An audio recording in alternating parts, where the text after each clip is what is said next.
গুরুত্বপূর্ণ মন্তব্য করেছেন বাংলাদেশ জামায়াতে ইসলামীর আমির। তিনি বলেন, দেশের প্রতিটি নাগরিকের ভোটাধিকার একটি সাংবিধানিক ও মৌলিক অধিকার।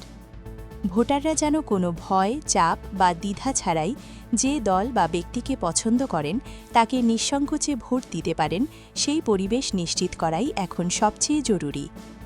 জামায়াতের আমির আরও বলেন, সুষ্ঠু ও নিরপেক্ষ নির্বাচন হলে দেশের গণতন্ত্র শক্তিশালী হবে এবং জনগণের প্রকৃত মতামত প্রতিফলিত হবে।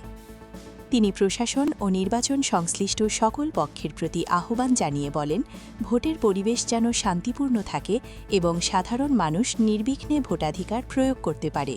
রাজনৈতিক বিশ্লেষকদের মতে এই বক্তব্য নির্বাচনকে কেন্দ্র করে ভোটারদের আস্থা ও সাহস বাড়াতে গুরুত্বপূর্ণ ভূমিকা রাখবে।